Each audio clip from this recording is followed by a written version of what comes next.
Hi అందరికీ నమస్తే. Welcome to సమయం. ఈరోజు మనతో పాటు LLM student from USA Bhumireddy Sai Srinivas Reddy గారు ఉన్నారు. ఈయన కంటిన్యూగా మనతో సమయంతో వీడియోలు చేస్తున్నారు.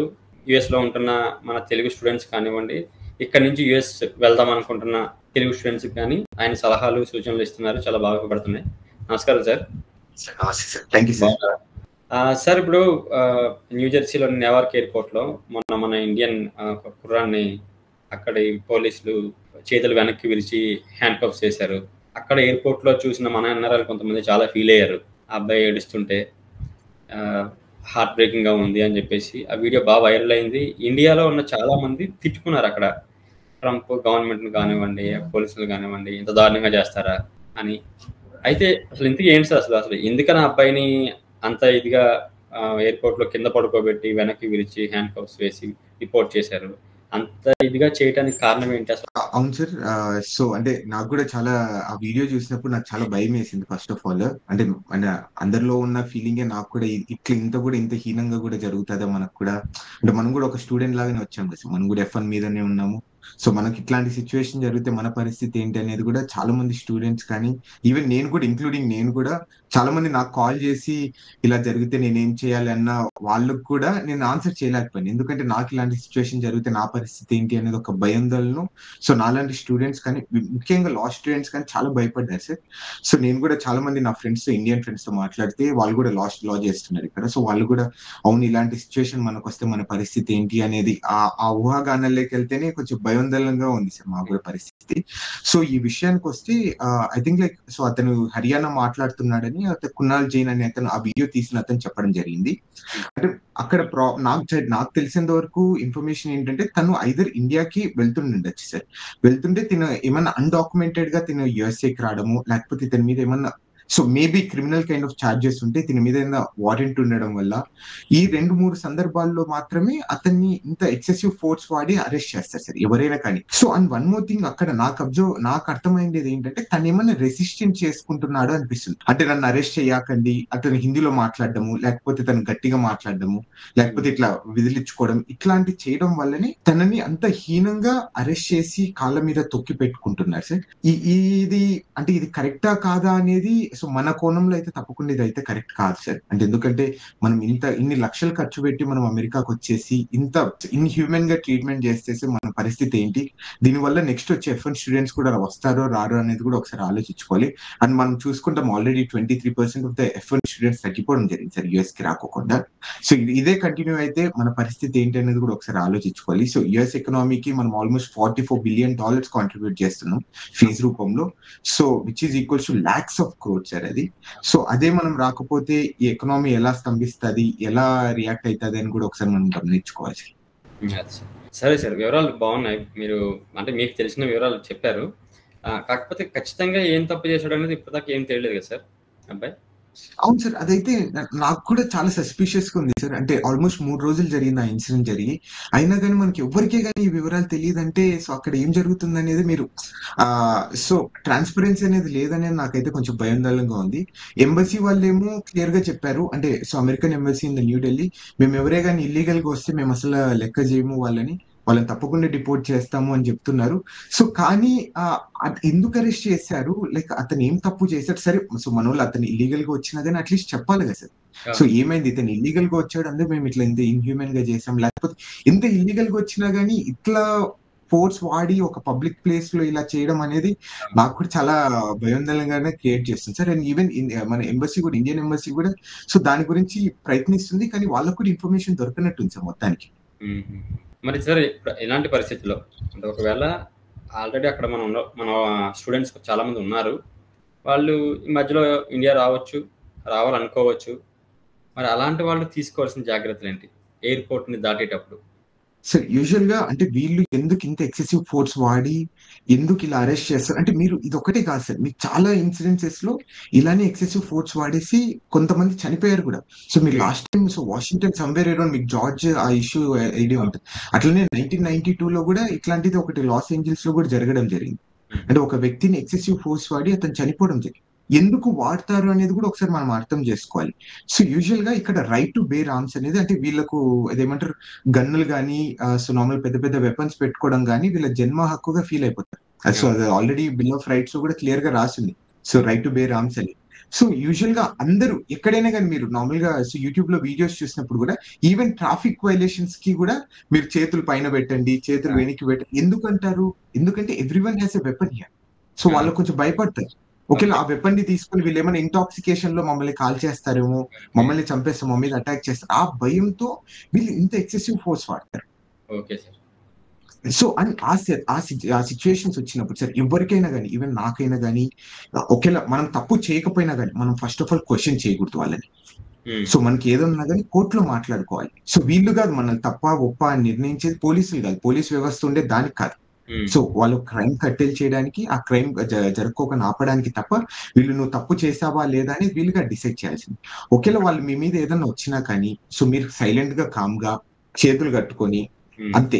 సో చేతులు కట్టుకొని అయినా కానీ లేకపోతే చేతులు పైకి పెట్టాను కానీ ఇలా సైలెంట్ గా ఉండడం వల్ల ఏం మాట్లాడకూడదు. వాళ్ళు ఏదైనా డాక్యుమెంటేషన్ అడిగిన తర్వాత జస్ట్ డాక్యుమెంట్ చూపించేసి మీ పని మీరు చేసుకోవాలి తప్ప మీరు వాళ్ళు క్వశ్చన్ చేసినా కానీ మీరు ఏదైనా యాక్షన్ రూపంలో జస్ట్ ఇట్లా చేతులు పెట్టినా కానీ సో సివియర్ కాన్సిక్వెన్సెస్ ఉంటాయి. ఇది అందరం అర్థం చేసుకోవాలి, ఇంక్లూడింగ్ నాకు మీకు ఎవరైనా కానీ నెక్స్ట్ యూఎస్కి వచ్చే వాళ్ళు చాలా కేర్ఫుల్ గా ఉండాలని కోరుకుంటున్నా సార్. యాక్చువల్గా అంటే తను ఎక్కువగా ఆడటం వల్ల కొంచెం అది చేయటం వల్లే వాళ్ళు చేసి ఉండొచ్చు అని. అవునవును. అండ్ సో మీరు ఆ కునాల్ జైన్ వీడియోలో కూడా సో తను ఏమంటున్నాడంటే తను పోయి పోలీస్ ఆఫీసర్స్ అడగడం జరిగింది. అతను హిందీ హర్యానాలో మాట్లాడుతున్నాడు, నేనేమన్నా హెల్ప్ చేయనా, తను ఏం చెప్పాలనుకుంటున్నాడు, అతను నేను నన్ను మెంటలోని చేయాలని ట్రై చేస్తున్నారు అని తను గట్టిగా అరుస్తున్నాడు. ఆ వీడియోలో మనం చూస్తే కునాల్ జైన్ కూడా క్లియర్ గా అదే చెప్తున్నాడు, నేను పోయి హెల్ప్ చేస్తున్నా కానీ వాళ్ళు అడిషనల్ ఫోర్సెస్ ని తీసుకొని వచ్చేసి మమ్మల్ని కూడా అరెస్ట్ చేస్తారేనేమో నాకు భయం వేస్తుంది. అట్లనే ఒక ఎన్ఆర్ఐ గా ఇట్లా ఇంత ఈ ఇన్సిడెంట్ ని జస్ట్ స్పెక్టేటర్ గా మనం చూడడం తప్ప మనం ఆపలేకపోతున్నాం అనేది ఒక భయాందోళనగా ఉంది సార్. ఈ సిచ్యువేషన్స్ లో సార్ అంటే చాలా మంది మీరు కూడా కామెంట్స్ లో చూసింటారు, మీరేం చేస్తున్నారు, మీరు వీడియో తీస్తున్నారు తప్ప ఏం చేయడం లేదంటే ఇక్కడ వీడియో అక్కడ పోయి మాట్లాడడం ట్రై చేసినా కానీ జస్ట్ మనం ఏదైనా యాక్షన్ రూపంలో చేసినా కానీ అబ్స్ట్రక్షన్ ఆఫ్ జస్టిస్ లో మనల్ని కూడా బొక్కలేస్తారు. సో మనం ఒక మంచి పని చేయడానికి పోయి మనల్ని కూడా అరెస్ట్ చేస్తారు. సార్ ఇక్కడ తప్పు ఒప్పో అందరము ఇక్కడ బతుకు తెరువు కోసం వచ్చాం, చదువుకోవడానికి వచ్చాం, మంచి ఉన్నత స్థాయి కోసం వచ్చాం. సో వాళ్ళు ఎవరే కానీ వాళ్ళ లైఫ్ ని రిస్క్ చేయలేరు కదా సార్. సో వాళ్ళని పోయి కాపాడము సో ఎవరి లైఫ్ ఎందుకు రిస్క్ చేస్తారు ఒకసారి కూడా అర్థం చేసుకోవాలి. ఇప్పుడున్న సమాజంలో నేను అంటే సో మన ఫ్యామిలీ వరకే మనల్ని ఏదైనా కాపాడుతుంది తప్ప మిగతా సొసైటీ అమెరికాకు వచ్చిన తర్వాత చాలా తక్కువగా కాపాడుతుంది. సో అది కూడా మనం చాలా క్లారిటీగా తెచ్చుకొని మనం అమెరికాకి రావడం కానీ ఇక్కడ ఏది చేసినా కానీ చాలా జాగ్రత్తగా చేయాలని కోరుకుంటున్నాను సార్. అంటే ఇందాక మీరు అన్నారు కదా కామెంట్లు పెడతాయి, అంతమంది ఉన్నారు వీడియోలు చేస్తున్నారు తప్ప ఎవరు కాపాడలేదు అని కామెంట్లు పెడుతున్నారు. అంటే ఇక్కడ మన వాళ్ళు ఇండియాలో చూసిన కొన్ని సిచ్యువేషన్స్ వాటిని దృష్టిలో పెట్టుకొని అంటారు. కానీ మీరు గతంలో కూడా చెప్పారు యుఎస్లో పోలీసులు ఎంత కఠినంగా ఉంటారు, అసలు కొంచెం కూడా ఉపేక్షించరు, అందులోనూ ఇంటర్నేషనల్ స్టూడెంట్స్ అయితే మరి. కాబట్టి ఇంటర్నేషనల్ స్టూడెంట్స్ ఖచ్చితంగా చాలా జాగ్రత్తగా ఉండాలి. ఇప్పుడు సరే అటు నుంచి అంటే అమెరికా నుంచి ఇండియాకి వచ్చే స్టూడెంట్స్ ఓకే, ఇప్పుడు ఒకవేళ ఇక్కడి నుంచి అక్కడికి వెళ్ళే స్టూడెంట్స్ వాళ్ళు కూడా ఎయిర్పోర్ట్లో అసలు ఎలా ఉండాలి, మనకి ఎయిర్పోర్ట్లో మనం ఇక్కడ నుంచి వచ్చినప్పుడు అక్కడి నుంచి దాటి మనం ఎయిర్పోర్ట్ దాటి వెళ్ళాల్సి ఉంటుంది, అమెరికన్ ల్యాండ్ మీద అడుగు పెట్టాలి, వాళ్ళు ఎలాంటి జాగ్రత్తలు తీసుకోవాలి సార్? ఇక్కడ అంటే నేను ఎప్పుడు అందరినీ కన్విన్స్ చేసేది ఒక విషయంలోనే సార్. నాకు విపరీతంగా కాల్స్ వచ్చినా కానీ నేను ఒకటే చెప్తున్నాను, ఇప్పుడు మనం సుమారు 50 లక్షల మంది ఇండియన్స్ అమెరికాలో ఉన్నారు, which is equals to almost 1% of the population. అంతున్నా కానీ ఎక్కడో ఒక ఇలాంటి సందర్భం జరుగుతుంది తప్ప ఇంకా 49 లక్షల మంది సేఫ్ గానే ఉన్నారు అనేది నేను కన్విన్స్ చేసుకుంటుంటాను. అంటే మనం ఎవరికైనా చెప్పడం, మనం భయపడగాకండి, మీరు ఇట్లాంటి మనకు జరగదు, మనకు నెక్స్ట్ జరగలేదు, ఎక్కడో ఒక చోట యూజువల్ గా జరుగుతుంటాయి సార్, తప్పు అనేది ఎక్కడో చోట జరుగుతుంటది. అట్లాంటి ఎక్సెసివ్ ఫోర్స్ కానీ గవర్నమెంట్ అథారిటీ కానీ మన మీద ఎక్కువ చూపిస్తుంటారు కొన్ని సందర్భాల్లో. ఇప్పుడు సో దాని గురించి మాట్లాడతారు, సివిల్ టర్మినేషన్స్ గురించి మనం మాట్లాడాము. సో సుమారు 13 లక్షల మంది ఇంటర్నేషనల్ స్టూడెంట్స్ ఉంటే 6,000 మంది సివిల్ టర్మినేట్ అయ్యారు, మిగతా వాళ్ళందరూ సేఫ్ గా ఉన్నారు కదా. సో ఇది చేసిందే మనకు కూడా కష్టంగానే ఉంది, కానీ మనం మోరల్ గా సో మనం చాలా స్ట్రాంగ్ గా ఉండాలంటే ఇవి మనం చెప్పుకోవడం వల్లనే కదా సార్ ఇవన్నీ మనం ముందుకు వెళ్ళేది లైఫ్ లో. So and one more thing sir, ఇక్కడ సో నెక్స్ట్ వచ్చే స్టూడెంట్స్ కూడా చాలా కేర్ఫుల్ గా ఉండాలి. ముందులాగా అంత లీనియంట్ గా ఉండడం అయితే లేదు అని అయితే నాకు అర్థమవుతుంది పోర్ట్ ఆఫ్ ఎంట్రీలో. And with respect to phones కానీ సోషల్ మీడియాలో కానీ సో చాలా కేర్ఫుల్ గా మన వాళ్ళు ఎక్కడే కానీ సో సో ఇజ్రాయెల్ పాలిస్తాన్ ఇష్యూస్ లో కానీ లేకపోతే రష్యా యుక్రెయిన్ లో so what is happening in the America కానీ ట్రంప్ ఏం చేస్తున్నాడు అనే దాని గురించి కానీ ఎవరే కానీ సో మన వాళ్ళు చాలా తక్కువగా ఇన్వాల్వ్ అవుతుంటారు. సో నేను అబ్జర్వ్ చేసింది సో మనకెందుకు అమెరికాలో విషయాల గురించి ట్రంప్ గురించి మనకెందుకు అనుకుంటారు. సో అలానే ఉందాము. సో ఎందుకంటే ఇది మన దేశం కాదు. సో ఇక్కడ ఏం జరుగుతుంది అనేది మనం ఓటర్ కాదు, మనం ఇక్కడ ఏం వచ్చేసి ఉద్ధరించడానికి ఏం లేదు. సో మనము సెల్ఫ్ డెవలప్మెంట్ కోసం వచ్చాం కాబట్టి so it doesn't matter so what is happening in the America. So మీ వరకు వస్తే తప్పకుండా మీరు క్వశ్చన్ చేయండి, మీరు మాట్లాడండి తప్ప సో ఎక్కడో జరుగుతుంది లాస్ ఏంజల్స్ లో ఎక్కడో సియాటిల్ లో జరుగుతుంది అనుకుంటే మాత్రం సో మనకు అవసరం లేదు. సో మన పాలసీ కాదు, మనం దానివల్ల ఏం ఎఫెక్ట్ కాదు. సో ఎందుకంటే మనం జస్ట్ ట్యాక్సెస్ పే చేస్తాం సార్, మనం బెనిఫిట్స్ ఏం పొందాం అమెరికా నుండి. సో సోషల్ సెక్యూరిటీ ట్యాక్సెస్ కానీ మిగతా ఏవే కానీ మనం పొందాం కాబట్టి మనం కేర్ఫుల్ గా ఉండడం బెటర్ అనిపిస్తుంది. And one more thing, just port of ఎంట్రీలో మాత్రం ఇప్పుడు రైట్ నో ఈ సోషల్ మీడియా అనేది బెట్టింగ్ అనేది చాలా విపరీతంగా జరుగుతుందని వింటున్నాను. చాలా కేర్ఫుల్ గా ఉండాలి. సో మనం ఇక్కడ ఇంకొకటి కూడా చాలా చిన్న మిస్టేక్స్ ఏం చేస్తున్నారంటే సార్, యూజువల్ గా లింక్డ్ఇన్ లో ఒకటి పోస్ట్ రాసింటారు. అంటే ఇప్పుడు ఫర్ ఎగ్జాంపుల్ ఇప్పుడు నాదే అనుకోండి, సో లింక్డ్ఇన్ లో నేను ఏమని రాసింటారు, ఫారిన్ లీగల్ కన్సల్టెంట్ అని రాసింటాను. సో నార్మల్ గా నా జాబ్ రోల్ ఏముంటది, లీగల్ కన్సల్టెంట్ అని ఉంటుంది. ఇప్పుడు ఆ వ్యత్యాసం చూసి కూడా మన వీసా కానీ లేకపోతే మన ఈ వర్క్ ఆథరైజేషన్ కానీ రివోక్ చేసే రైట్ వాళ్ళు తీసుకుంటున్నారు. సో మీరు ఎందుకు రాశారు మీరు మిస్రిప్రజెంటేషన్ ఆఫ్ ఫ్యాక్ట్స్ కదా అని.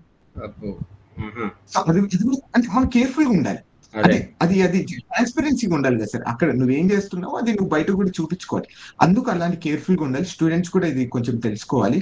అండ్ వన్ మోర్ థింగ్, ఈ కొంతమంది ఈ కన్సల్టెన్సీస్ ద్వారా ఈ ఫేక్ సర్టిఫికేట్స్ పెట్టు, ఫేక్ ఎక్స్పీరియన్స్ లెటర్స్ పెట్టు వస్తున్నారు. ఇది ప్లీజ్ డోంట్ డూ ఇట్. అంటే అది కరెక్టే కాదు. ఆ విషయంలో ఎవరు యాక్సెప్ట్ చేయరు. ఈవెన్ ఇండియన్ గవర్నమెంట్ కూడా మీకు అట్లాంటి సిచ్యువేషన్స్ లో వస్తే అస్సలు యాక్సెప్ట్ చేయదు. And be careful. దీని వల్ల ఏమైతుందంటే ఎవరో ఒక్కటి చేసే దాని బదులు మిగతా అంత కమ్యూనిటీకి అంతా బ్యాడ్ నేమ్ వస్తుంది సార్. సో ఇప్పుడు అందరు ఏమంటున్నారు, సో ఇండియన్స్ అది చేస్తారు, ఇండియన్స్ ఇది చేస్తున్నారు. So maybe like 2-3% of course గా చేస్తుంటారు. దానివల్ల అందరినీ ఆపోదించడం అనేది సో కరెక్ట్ కాదు. అండ్ సో ఇక్కడికి వచ్చిన తర్వాత కూడా మనం ఎంత కేర్ఫుల్ ఉంటే అంత బెటర్ సార్. సో యూజువల్ గా మనం స్కూల్స్ కానీ ఇప్పుడు చాలా మంది ఇక్కడికి వస్తానే పార్ట్ టైమ్స్ చేస్తుంటారు. సో కాలేజ్ ఒక్కొక్కరు పార్ట్ టైమ్స్ చేస్తుంటారు. సో మనం ఎక్కడే కానీ పార్ట్ టైమ్స్ చేయడానికి, లీగల్ గా పార్ట్ టైం చేయడానికి మనం ఎక్కడ డినై చేయడం. కంప్లీట్ గా ఒక క్లాస్ పెట్టుకునే సెమిస్టర్ లో మిగతాదంతా పార్ట్ టైం కి కాంట్రిబ్యూట్ చేస్తుంటారు. ఇలాంటివి కూడా చాలా తగ్గించి సో మన ఫ్యూచర్ మీద ఫోకస్ చేయడం చాలా బెటర్. ఇప్పుడు అండ్ వన్ మోర్ థింగ్ ఇక్కడ ఎందుకు చెప్తున్నానంటే సార్, ఇక్కడ వాళ్ళు బ్యాంక్ స్టేట్మెంట్స్ క్లియర్ గా చూస్తారు సార్. ఈ రోజు కాకపోయినా రేపైనా కానీ పోర్ట్ ఆఫ్ ఎంట్రీలో కానీ వివిధ సందర్భాల్లో చూస్తారు. నువ్వు పార్ట్ టైం చేసేది నీ అకౌంట్ లోకి డబ్బులు వచ్చేది వాళ్ళు ఎందుకు వచ్చింది ఆ రెస్టారెంట్ నుండి కానీ ఆ పర్సన్ నుండి కూడా అడుగుతారు కదా సార్ ఎవరైనా కానీ. ఆ టైంలో సిరీస్ కంప్లీట్ అవుతుంది. ఎందుకు ఆ రిస్క్ తీసుకుంటారు? అవన్నీ చాలా కేర్ఫుల్ గా అసలు నన్ను అడిగితే పార్ట్ టైమ్స్ లీగల్ గా అయినా కానీ అవన్నీ చేయకోకుండా స్టడీస్ మీద ఫోకస్ చేయాలి. Afterwards like you do what ever you want. So ఆ 2 years 1.5 years ఫోకస్ చేయడం వల్ల చాలా లైఫ్ బాగుంటుందని నేను అనుకుంటున్నాను. Super sir. అయితే ఇక్కడ నాకు ఒక చిన్న డౌట్ సార్. ఇప్పుడు ఆయన్ని అబ్బాయిని ఎయిర్పోర్ట్ లో అలా హ్యాండ్ కఫ్ చేశారు కదా, అంటే యాక్చువల్గా ఆయన డిపోర్ట్ చేశారు అంటున్నారు అక్కడ నుంచి. అయితే ఒకవేళ డిపోర్ట్ చేయకుండా అరెస్ట్ చేశారు అనుకోండి ఎవరన్నా ఒక స్టూడెంట్ని, ఏదో డాక్యుమెంట్స్ లేవనో లేకపోతే ఏదో మొత్తానికి హ్యాండ్ కఫ్ చేసి అరెస్ట్ చేసి అక్కడే ఉంచారు. ఆయన అక్కడ కోర్టుకి వెళ్ళే అవకాశం ఉంటుందా? చాలా మంచి క్వశ్చన్ సార్. ఇక్కడ సింపుల్ గా ఒకటి చెప్తా సార్, డిపోర్టేషన్ అనేది సివిల్ రాంగ్ సార్, అది క్రిమినల్ కిందకి రాదు. నువ్వు డిపోర్ట్ అయినా కానీ నువ్వు ఇల్లీగల్ గా నువ్వు ఎంటర్ అయినా కానీ ఏ కంట్రీ కానీ యుఎస్ఏకి, దాన్ని ఏం చేస్తారు, నిన్ను ఎన్నికి పంపిస్తారు తప్ప ఇక్కడ నేను శిక్షించారు. నిన్ను వాళ్ళు ఏం చేస్తారు, మహా అంటే 3 ఏళ్ల నుండి 10 ఏళ్ల వరకు నీ మీద బ్యాన్ విధిస్తారు. అంటే నువ్వు ఇంకా నెక్స్ట్ జీవితాంతం అమెరికాకి రావు అని. సో నాకు తెలిసినంత వరకు తన్ని డిపోర్ట్ చేయలేదు అని అయితే నేను చాలా కాన్ఫిడెంట్ గా ఉన్నా సార్. ఇక్కడే కానీ న్యూస్ లేదు. అండ్ ఈవెన్ డిపోర్ట్ చేయడానికి వీళ్ళు మిలిటరీ ఎయిర్ క్రాఫ్ట్ వాడతారు. ఎక్కడే కానీ అమెరికా నుండి ఇండియాకి మిలిటరీ ఎయిర్ క్రాఫ్ట్ రాలేదు. సో మేబీ అతనైతే ఇక్కడే ఉన్నాడు అని అయితే నేనైతే చాలా డిటెన్షన్ సెంటర్ లో ఉన్నాడు అనుకుంటున్నాను. సో దీని తర్వాత ఏం జరుగుతుంది అంటే సార్, తన్ని జడ్జి ముందు అపియర్ చేపిస్తారు సార్. సో జడ్జి ముందు అపియర్ చేపించి నువ్వు ఇల్లీగల్ గా వచ్చావా ఇల్లీగల్ గా వచ్చావా అని డిటర్మైన్ చేస్తారు. ఓకే, ఇల్లీగల్ గా వచ్చారు అనుకుంటే సో నోటీస్ ఆఫ్ రిమూవల్ ఇచ్చేసి ఒక ఆర్డర్ జస్ట్ ఒక చిన్న కాపీ ఇచ్చి ఒక 30 రోజులు టైం ఇస్తారు. సో నువ్వు ఇల్లీగల్ గా వచ్చావా, లీగల్ గా వచ్చావా, ఇవన్నీ డాక్యుమెంటేషన్ తీసుకొని దాని తర్వాత డిపోర్ట్ చేస్తారు. తను ఎక్కడే కానీ ఇక్కడ పనిష్మెంట్ అనుభవించే ఛాన్స్ అయితే ఏమి ఉండదు sir. You don't need to worry. And అంటే ఏమంటే కొంచెం మనకు కూడా చాలా బాధగా ఏంటంటే మీరు లాస్ట్ టైం ఫిబ్రవరిలో సుమారు 2 సార్లు ఫ్లైట్ రావడం జరిగింది. సుమారు 1000 మంది డిపోర్ట్ చేయడం జరిగింది సార్ యుఎస్ నుండి. అంటే వాళ్ళు చెప్తున్న ఎక్స్పీరియన్సెస్ వింటుంటేనే మీరు చాలా భయపడతారు. సో మీరు చూసింటారు, మమ్మల్ని 40 గంటలు అలానే ఒక ప్లేస్ లోనే కూర్చోబెట్టారు, మాకు చైన్ వేశారు, అట్లనే మమ్మల్ని వాష్రూమ్స్ ని వాడుకోవాలనుకుంటే ఒక వాష్రూమే ఉన్నది, మేము ఆల్మోస్ట్ 5-6 అవర్స్ వెయిట్ చేస్తున్నాం ఒక్కొక్కరు టర్న్ కోసం. అంటే ఇవన్నీ వింటేనే కొంచెం అదేదో స్టార్ట్ అవుతుంది సార్. అంటే ఇవన్నీ క్రియేట్ చేస్తున్నారు. అంటే నెక్స్ట్ మీరు వచ్చే వాళ్ళు కూడా మీరు ఇవన్నీ చేయకండి, ఎందుకంటే ఈ సివిల్ రాంగ్ కి మీరేం పనిష్మెంట్ చేయలేరు, మిమ్మల్ని కొట్టలేరు, మిమ్మల్ని ఏం చేయలేరు, మీరు ఇల్లీగల్ ఎంట్రీ అయ్యావు అంతే, అంతకు మించి ఏం లేదు అక్కడ. అండ్ అందుకే సార్ మీరు బాగా చూసుకుంటే ఈ డిపోర్టేషన్ ఇవి ఇన్సిడెంట్స్ అంతే జరిగినప్పుడు మీరు నార్మల్ గా మీరు ఒక క్వశ్చన్ అడగచ్చు, మీరు ఖైదీలకే ఈ హక్కులన్నీ ఉంటాయి, మాకు మాట్లాడే హక్కు ఉంటుంది, మాకు లాయర్లతో మాట్లాడే హక్కు ఉంటుంది, మా ఫ్యామిలీని ఇంటిమేట్ చేసే హక్కు ఉంటుంది. ఇక్కడ అది క్రిమినల్ లా కి కాన్స్టిట్యూషనల్ రైట్స్ అప్లై అవుతాయి, సివిల్ రాంగ్ కి అప్లై కావు. ఈ డిపోర్టేషన్ అనేది civil proceedings complete, civil wrong. ఇక్కడే కానీ ఈ కాన్స్టిట్యూషన్ రైట్స్ వైలేట్ అయ్యాయి, నాకు మా అమ్మతో మాట్లాడడం లేదు, మా ఫ్యామిలీని ఇంటిమేట్ చేయలేదు అనే దానికి ఎక్కడా వీళ్ళకి రైట్ లేదు, వీళ్ళు ఎక్కడా క్వశ్చన్ చేయలేదు సార్. ఓహో, అలా అయితే ఇంక వాళ్ళ దగ్గర బందీగా ఉన్నారంటే ఇంక అంతే అంతే సార్. అంటే వాళ్ళని బందీగా ఉన్నారంటే తప్పకుండా పంపించేస్తారు సార్. ఇవన్నీ నాకు తెలిసిన వరకు ఈ ఇన్సిడెన్సెస్ అన్ని ఎందుకు జరుగుతున్నాయంటే, అంటే లాస్ ఏంజల్స్ లో కానీ లేకపోతే సియాటిల్లో ఈ రోజు కానీ ట్రంప్ ఒక టార్గెట్ పెట్టాడు సార్, డైలీ 3000 మందిని నేను అరెస్ట్ చేయాలి, 3000 మంది దాకా డిపోర్ట్ చేయాలి. ఆ టార్గెట్ ని మ్యాచ్ చేయడానికి ఇలాంటి ఇన్సిడెన్సెస్ కూడా అక్కడక్కడ జరగచ్చు, మిస్టేక్ ఆఫ్ ఫ్యాక్ట్ వల్ల కూడా. సో మనమైతే భయపడడం గురించే సార్, కైండ్ ఆఫ్ భయపెట్టడం, నేనైతే అదే అనుకుంటున్నా sir. So there is nothing, అతను క్లియర్ గా చెప్తాను, నిన్న కూడా చెప్పాడు, నేను H1B వీసాస్ ని అసలు నేను దాని దగ్గరికి వెళ్ళను, so I don't want to spoil this, నాకు ఎందుకంటే సో మంచి తెలివైనలు లేకపోతే ఇంటెలిజెన్స్ అమెరికాకి రావాలని కోరుకుంటున్నాను, అమెరికాని క్రియేట్ చేయాలని కోరుకుంటున్నాను, నాకేం సంబంధం లేదంటున్నాడు. కానీ ఇట్లాంటి అక్కడ అరాకొర ఇన్సిడెన్సెస్ జరగడం వల్ల మన వాళ్ళు పాపం చాలా ఇబ్బంది పడుతున్నారు సార్. ఇక్కడ చాలా ఎక్కువ రూమర్లు నడుస్తున్నాయి సార్. రూమర్లు అంటే అదే వాస్తవానికి ఇప్పుడు యుఎస్ లో ఉన్న వాళ్ళు, మీరంటే చాలా వివరంగా చెప్తున్నారు, అన్ని మాట్లాడుతున్నారు. ఇందాక మీరు చెప్పినట్టు యుఎస్ లో ఉన్న మన వాళ్ళు కూడా చాలా మంది దాని గురించి కలిస్తున్నా కూడా మాట్లాడలేదు. ఇప్పుడు అవన్నీ వద్దు, అవేం మాట్లాడడం, అసలు అవన్నీ మాట్లాడడం అంటున్నారు, అంత భయపడుతున్నారు. అదైతే నిజం సార్. చాలా మంది ఈవెన్ సో ఇండియన్ అటార్నీస్ కూడా I don't know, like I don't want to reveal their names. అంటే యూజువల్ గా నన్ను ఒకరు అప్రోచ్ అయ్యారు, నన్ను అప్రోచ్ అయినప్పుడు ఏం జరుగుతుంది ఏంటి అని అంటే, అతను కూడా ఒక అటార్నీని ఇక్కడ కన్సల్ట్ అయ్యాడు. సో నార్మల్ గా వాళ్ళ కూతురు ఎవరు ఉన్నారంటే ఇక్కడ, సో అదేదో కన్సల్టేషన్ ఫీ తీసుకొని కన్సల్ట్ అయిన తర్వాత తను కూడా చెప్తున్నాడండి, సో నాకు కూడా భయం వేస్తుంది, నన్ను ఎక్కడ డిపోర్ట్ చేస్తారు అని. ఈవెన్ అటార్నీస్ అంటే ఎందుకో అంత భయం ఎందుకో నాకు అర్థం కావడం లేదు సార్. అంటే నా ఫీలింగ్ ఏంటంటే, ఫ్రీడమ్ ఆఫ్ స్పీచ్ అనేది విత్ ఇన్ ద లిమిట్. అంటే నువ్వు ఎవరిని క్రిటిసైజ్ చేయకుండా పాలసీ పరంగా నువ్వు మాట్లాడి, లేకపోతే జరిగిన సందర్భాలు ఫ్యాక్ట్స్ గా మాట్లాడితే మాత్రం, so we don't need to feel any harm sir. అది మన న్యాచురల్, మన birth right freedom of speech అనేది. సో ఎందుకు ఎంతగా భయపడుతున్నారు అని కూడా ఒకసారి అర్థం చేసుకోవచ్చు. అంతే సార్, ఇక్కడ మనం ఏం తప్పు చేయడం లేదు సార్. ఇక్కడ అందరికి అదే చెప్తాను నేను, స్టూడెంట్స్ కి ఎవరికే కానీ, మీరు తప్పు చేయనంత వరకు మీరు ఎందుకు భయపడుతున్నారు ఇంతగా? మేము మాట్లాడితే అరెస్ట్ చేస్తారు, ఎక్కడ అరెస్ట్ చేశారు చెప్పండి? ఇప్పుడు ట్రంప్ మీద అగేన్స్ట్ గా పెడితే డిపోర్ట్ చేస్తున్నారని అందరు భయపడుతున్నారు, ఒక్క సందర్భం చెప్పండి. ఇవన్నీ మనం ఊహాగానంలో బతకడం చాలా కరెక్ట్ కాదు. అంతే కదా సార్. అమెరికన్స్ చాలా మంది వ్యతిరేకంగా ఉన్నారు, ట్రంప్ వ్యతిరేకంగా.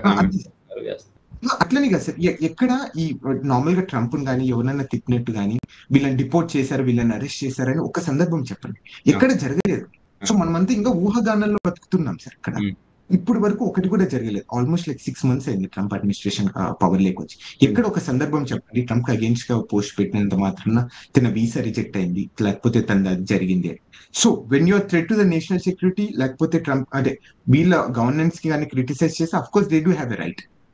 సో వాళ్ళు క్లియర్ గా చెప్తున్నారు చాలా సందర్భాల్లో, వీసా అనేది మీ రైట్ కాదు, ఇది ప్రివిలేజ్, వీసా అనేది రైట్ కాదు, మనల్ని ఇన్ఫ్యూజ్ చేస్తున్నారు. దానివల్ల మనం అంతా ఇవన్నీ ఇంటర్ప్రిటేషన్ చేసుకొని మనం అంతా భయపడుతున్నాం. So we don't need to worry sir. Okay sir, చాలా థ్యాంక్స్ సార్. యాక్చువల్ గా అది జరిగిన తర్వాత, ఆ అబ్బాయి హ్యాండ్ కఫ్ చేసిన తర్వాత కొంతమంది భయపడ్డారు, ఇక్కడి నుంచి వెళ్ళేవాళ్ళు కావచ్చు. కాకపోతే మనం ఏ తప్పు చేయనప్పుడు ఎలాంటి ఇబ్బంది ఉండదు. ఆ అబ్బాయి ఏదో మొత్తం మీద పోలీసులతో వాగ్వాదం కావచ్చు, లేదా ప్రాపర్ డాక్యుమెంట్స్ ఉండకపోవచ్చు, అందువల్ల అలా జరిగింది అనుకుంటాం. అంతే కదా సార్? అంతే. అంటే మేబీ అంటే మిస్టేక్ కూడా జరిగిండొచ్చు. వీళ్ళు కూడా పోలీసులు కూడా ఎక్సెసివ్ ఫోర్స్ కూడా వాడిండొచ్చు. అంటే ఇట్లా చేయడం అనేది నేనైతే యాక్సెప్ట్ చేయించను. ఎంత మనం సర్లే ఎవరిని ఏది చేసినా ఎంత పెద్ద తప్పు చేసినా గానీ అంత ఇన్‌హ్యూమన్ గా చేయకూడదు సార్ ఎవరిని గాని. అంటే సో ఏమో అది కొన్నిసార్లు కరెక్ట్ అనిపిస్తది. కొన్నిసార్లు తప్పు అనిపిస్తది. అంటే so according to the situations. కానీ ఆ సిట్యుయేషన్ లో మనకు వీడియో చూసినంత మనం వీడియో చూసి మనం మాట్లాడుతున్నాం కాబట్టి అది చూస్తే మాత్రం అసలు చాలా మంది ఇండియన్ స్టూడెంట్స్ చాలా మంది భయపడుతున్నారు సార్. అంటే ఈవెన్ నేను కూడా అందరికి నేను చెప్పేవాడిని కూడా సో ఇట్లాంటి సిచ్యువేషన్ నాకు జరిగితే నా పరిస్థితి ఏంటి అనే స్థాయికి వెళ్ళిపోయామంటే మీరు అర్థం చేసుకోండి. ఓకే సార్, చాలా థ్యాంక్స్ సార్. మంచి విషయాలు చెప్పారు. అక్కడ ఉన్న స్టూడెంట్స్ కానీ ఇక్కడ నుంచి వచ్చేవాళ్ళు కానీ మీరు చెప్పేవి ఎప్పుడు పాటించాలని మేము కోరుకుంటుంటాం. Thank you sir.